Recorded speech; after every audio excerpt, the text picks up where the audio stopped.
Hi friends, ಎಲ್ಲರೂ ಹೇಗಿದ್ದೀರಾ? ಎಲ್ಲರೂ ಚೆನ್ನಾಗಿದ್ದೀರಾ ಅಂತ ನಾನು ಭಾವಿಸ್ತೀನಿ. ನಾನು ಕೂಡ ಚೆನ್ನಾಗಿದ್ದೀನಿ. ಇವತ್ತು ಎಲ್ಲಿಂದ ಸ್ಟಾರ್ಟ್ ಮಾಡ್ತಾ ಇದ್ದೀನಿ ಅಂದರೆ, ನಾನು ಓರಿಯನ್ ಮಾಲ್ಗೆ ಹೋಗಿದ್ದೆ, ಅಲ್ಲಿಂದ ನಾನು ಬ್ಲಾಗ್ ಸ್ಟಾರ್ಟ್ ಮಾಡಿದ್ದೀನಿ. ಏನಪ್ಪ ಇವತ್ತಿನ ಬ್ಲಾಗು ಅಂದರೆ, ಹಾಗೆ ಸುಮ್ಮನೆ ದೇವಸ್ಥಾನಕ್ಕೆ ಹೋಗ್ಬಿಟ್ಟು ಬಂದಿದ್ರಲ್ಲ, ಹಾಗೆ ಇನ್ನೊಂದು ದಿನ ಲೀವ್ ಹಾಕ್ಕೊಂಡಿದ್ರು ನಮ್ಮ ಹಸ್ಬೆಂಡು. ಆದ್ದರಿಂದ ಸಂಡೇ ಆಗಿತ್ತು ಅವತ್ತು ಡೇ. ಹಾಗೆ ನನ್ನ ಮಗನ್ನ ಆಟ ಆಡಿಸ್ಕೊಂಡು ಕಾರಲ್ಲಿ ಹಾಗೆ ಟಿಕೆಟ್ ಬುಕ್ ಮಾಡಿದರು ಫಿಲಮ್ದು. ಯಾವ ಮೂವಿ ಅಂತ ನೋಡ್ತೀರಾ, ಲಾಸ್ಟಾಗಿ ನೀವೇ ನೋಡಿ, ನಾನು ಹೇಳಲ್ಲ.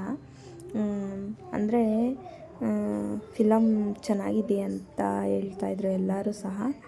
ಅದಕ್ಕೆ ನೋಡೋಣ ಅಂತ ಹೋಗಿದ್ದೀವಿ.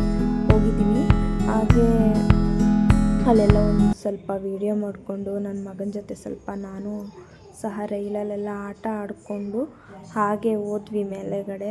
ಫಿಲಮ್ ಸ್ಟಾರ್ಟ್ ಆಗುತ್ತೆ ಇನ್ನೊಂದು 5 ನಿಮಿಷ. ಪಿಜ್ಜಾ ತಿನ್ನೋಣ ಅಂದ್ಕೊಂಡ್ವಿ, ಆದರೆ ಇನ್ನೇನೊಂದು 10 ನಿಮಿಷಕ್ಕೆ ಸ್ಟಾರ್ಟ್ ಆಗಿಬಿಡುತ್ತೆ ಮೂವಿ ಅಂತ ಹೇಳಿ ಅಂದರೆ ನಾವು ಟ್ರೈನನ್ನೆಲ್ಲ ಆಡಿಕೊಂಡು ಹೋದ್ವಿ ನಾವು ಫಿಲಮ್ ನೋಡೋದಕ್ಕೆ. ಹಾಗೆ ಫಿಲಮ್ ನೋಡೋದಕ್ಕೆ ಹೋದ್ವಿ. ಫಿಲಮ್ ಅಂತೂ ಸೂಪರಾಗಿತ್ತು. ಫಿಲಮ್ ಅಂತೂ